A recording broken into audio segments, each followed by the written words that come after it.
Ladies and gentlemen, hey, hi, how you doing? Welcome back to the channel. Thank you so much for stopping by. When it comes to the Warzone meta, we did just see a new meta update with Season 1 Reloaded, and while it did break many other elements of the game, we did still see a good amount of Warzone specific weapon updates. And so today I wanted to go through the new top 10 best weapons slash loadouts you want to be running in no particular order. There are some clear obvious choices towards the top of the list, but just the 10 best weapons we have in the game as of now. As we get into all the details and the setups, if you enjoy the video or if you find it helpful, do me a favor, drop a like on it. It really does help the channel grow. And if you're new to the channel or if you have not already subscribed yet, feel free to change that, because every single day I got you covered with news, updates, patch notes, meta breakdowns, and of course all the best loadouts. So feel free to hit that sub button and turn on those post notifications. Like I said, we're not going in any particular order with these top 10 weapons, but the BAS-B, a weapon that is extremely versatile. You could build it out to be sniper support, you could build it out to be long range. It was not adjusted in this particular meta update, so it's still obviously going to be a top choice. This is my more mid to long range oriented BAS-B, where it's going to be outgunning several other top tier mid to long range options, especially since some were nerfed within this update. So rifles and LMGs, this thing's going to be able to take those on with ease. Initially here, 2.5 times eagle eye optic. It's sort of a standard on a lot of my mid to long range guns, but as always with all optics, it's preference based. So if there's a different optic that you prefer more, always go for what you're the most comfortable with. That said, that's my go-to. Obviously, I'm going to be running the 45 round mag. That's the largest extended mag possible. I've got the Bruin heavy support on here. This is a phenomenal underbarrel. Hurts your vertical recoil a little bit in some cases and your ADS speed, but it's giving you a ton of horizontal and better gun kick as well. So it just makes the pattern a lot more predictable. And as we know, vertical recoil is not as important as horizontal. So if you can ever get more horizontal out of something, that's always going to be clutch there. I go for the Venom long barrel, better velocity, better range, better control on there, of course. And then also the Spirit Fire suppressor, the no-brainer option. It's the copy and paste suppressor for all mid to long range rifles and LMGs and weapons like that. Better control, better velocity, better range on that as well. So pretty standard BAS-B setup here, but it's still frying here post Season 1 Reloaded. Next up, we actually got a weapon that was nerfed yesterday with the Reloaded update. However, it's still just so easy to use that despite the fact that its TTK is going to be slower now, it's something that players are so comfortable with, they're still going to be able to fry with it. And it, of course, is the Pulemyot with the conversion kit on here. Its damage is worse close range and long range now. It's not going to fry like it did before the update, but it just means it's more in line with like some of the standard rifles now. It's still going to be one of the best LMG options in the game as well. So while it won't be as good as it was last week, it's still phenomenal. And the setup here doesn't really change because all they changed was the damage here. We're still going for super low recoil and accuracy. Obviously, we want the Annihilator Bullpup conversion kit on there. And then with that being equipped, we then unlock the Commando D15 recoil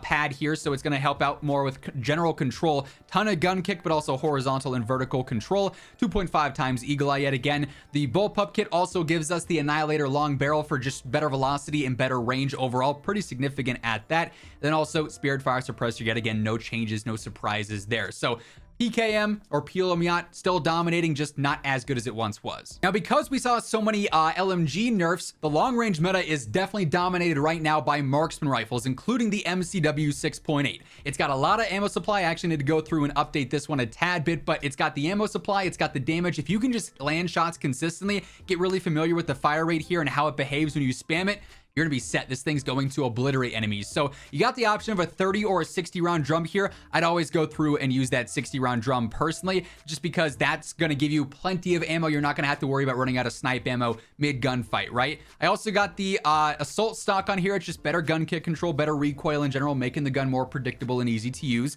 Eagle eye 2.5 times, yet again, no surprises there. Bruin heavy underbarrel, which is great for semi-auto guns. It offers the stability there. Also gives you better horizontal control, so makes the pattern more predictable. Really clutch for a variety of reasons there, really. And then Spirit Fire suppressor yet again. Like I said, copy and paste for pretty much all mid to long range options. Then following up on the MCW, we actually have the KVD Enforcer. This thing is really good as well. Now, the ammo is a bit more limited here. It does max out at that 20 round extended mag, so just like the Interceptor would, for instance, but it's got that crazy TTK if you're able to land shots consistently. And if you've been spamming the Interceptor recently, this is going to be a great alternative if you're a little bit bored of that and looking for something else to try out. So 2.5 times optic on here as well. Something to look out for with some of these semi-auto guns like the Interceptor, the MCW, so on and so forth, is that if you don't want to run the Bruin heavy support, Ripper 56 is a great alternative as well. Offers some of the best stability in the game and then also better control as well. So that's a good choice too if you ever want to mess around with some alternative alternative options there.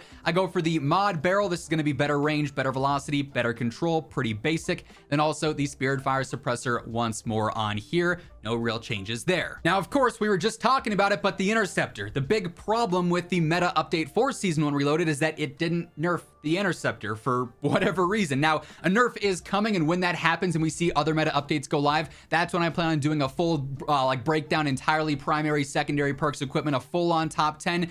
Hence why now we're just focusing on 10 best weapons, just because the full meta update is still awaiting release. Whenever they end up dropping that, you guys know I'll have you covered right as that information is out. But the Interceptor really now more than ever is ridiculous for long range, because they nerfed all the other phenomenal options for long range and left this. So it is above and beyond the #1 go-to option in the game right now. And the setup's not really changing. 2.5 times Eagle Eye, 20 round mag max obviously here, so you're gonna be running that. Bruin heavy support or Ripper 56. I go for the long shot barrel personally, but Blackthorn is also great if you want better velocity straight up. If you're not worried about the control, just run this. They're both really good options. And then Spirit Fire Suppressor, yet again, surprise, surprise. Obviously with Season 1 Reloaded, we did see 2 new weapons drop, the first of which is the TAC Evolvere LMG.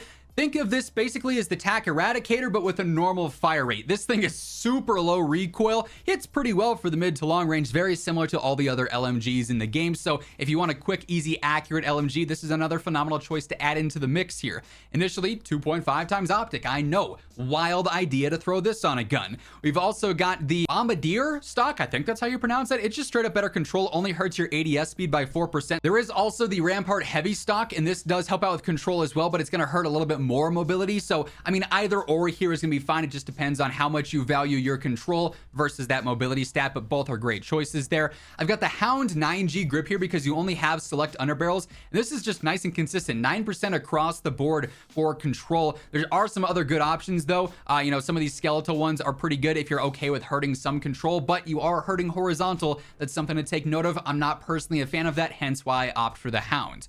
I've also got the Righteous long barrel on here. Velocity, range control, pretty self-explanatory. And Spirit Fire Suppressor, groundbreaking information in the muzzle category yet again. Hey everyone, real quick, wanted to give a shout out to my friends over at G Fuel. Start your 2024 off right, feeling energized and focused. You already know when I need that quick and easy boost, I'm going right for a fresh cup of G Fuel. Right now, my go-to flavors gotta be Hype Sauce, Watermelon Limeade, and Starfruit. They're all bangers, but I mean, they got so many different flavor options. There's really something for everyone. So if you wanna try G Fuel for the first time or maybe restock some of your favorites, throw in code Immortal at checkout. It'll get you that 20 to 30% off discount on everything on the site. And the link for that will be down in the description below if you're interested. Now, our other new weapon, this is an SMG, believe it or not, the HRM9.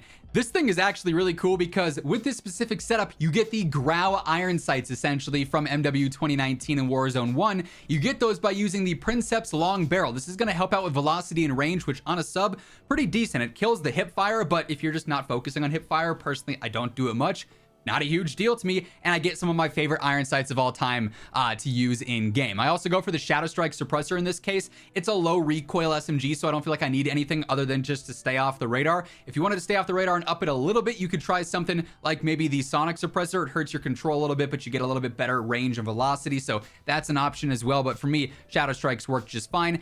DR6 hand stop, better mobility across the board there. 50 round drum, although I have to do this in private match currently to get you guys the full setups, because as I'm recording this, there's a bug where you can't actually put the magazine attachments on. They're aware of that. It's going to be fixed. Who knows when that'll be the case, but obviously you want to use the 50 round drum. Then lastly, I go for the Hatchet light stock, just better mobility with your movement speed and your ADS speed there. You could try no stock as well, but it's going to hurt your recoil a lot, so just be mindful of that. You may need to focus more on control with like an underbarrel or a muzzle if you want to have that on there too. But overall, a pretty solid SMG and definitely freshens things up in that category in specific. But staying on the topic of SMGs, the Swarm is another problematic meta weapon that was not nerfed with the actual title update there, so it's going to receive a nerf in the future, like they said, just with the Interceptor as well. But for now, it still remains being a top dog in the SMG category, and the setups again not really changing. I do focus on an iron sight build here because I'm comfortable with those. If you want to use, you know, a slate reflector or something, I'd probably recommend dropping either a muzzle or an underbarrel for that optic.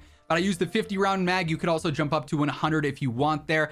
Fortress heavy stock, better control all across the board for only 2% to your ADS speed. Not a huge deal whatsoever. Hand stop as mentioned. Lacerda compensator really focuses on horizontal control, so it just makes it really predictable. And then also the Reckless 90 long barrel on here. Velocity range control extends that first damage range where this thing is so lethal and makes it even better there. So Swarm still absolutely frying in the close range. Now this update does make some rifles a lot more competitive in the long range because of those LMG nerfs. For instance, the SVA is really going to shine here regardless of how you want to use it. You could use it full auto, it's low recoil and easy. You could use it in burst mode or hyper burst mode where it also has like no recoil and fries. Either way, it's a really solid rifle right now. Initially 2.5 times optic here, no surprises. 45 round mag or 60 round mag, no real difference there outside of your speed. If you want the full extended mag, go for 60. It's not a deal breaker by any means. Ruin heavy underbarrel, spirit fire suppressor. Then I do go for the precision barrel on here. Range, velocity, and control very standard yet again. But it is nice that this weapon could be used in different ways. If you like the burst, go for it. If you like the full auto, go for it. Regardless of how you want to approach gunfights with it, it's going to hold its own. And then lastly, here we got probably one of my favorite loadouts in the game, the Ram 7. This is the iron sight build that's like no recoil whatsoever. You can fry with this thing. It's a ton of fun to use in my opinion. Initially, I go for the hunker pad stock. That said, the 3.4 is also really good. It really just depends on, do you value just general control in exchange for sprint speed and tack sprint speed, or do you value some gun kick control in exchange for overall movement speed? To me, I don't think there's a wrong answer. I kind of go back and forth with each, but they're honestly both really good for making this easy to use. I also go for the 60 round drum on here, Ruin heavy, the spirit fire suppressor, but you could also use something like the Cassis break if you're okay with showing up on the radar, and it's gonna fry as well. Like no recoil whatsoever on there. But even with this, it helps out with the control too, and it's incredibly easy to use. Then I got the Cormark heavy barrel on there too. Range, velocity, control, you know the drill by now. That's that 3-in-1 combo. This thing is still feeling phenomenal too. So that being said, those are the 10 best weapons in Warzone right now. Post update, we should see some more meta updates in the next couple of days, ideally to go through and balance out things like the Interceptor and the Swarm. And once that happens, of course, I'll be covering that alongside all the other new updates and gameplay changes that go live. If you want to guarantee you're up to date with all that stuff, be sure to hit that subscribe button. And if you enjoyed this video or if you found it helpful, do me a favor and drop a like on it. But once again, thank you so much for tuning in. And until next time, take it easy, have an awesome rest of your day, and I'll catch you later. Peace out.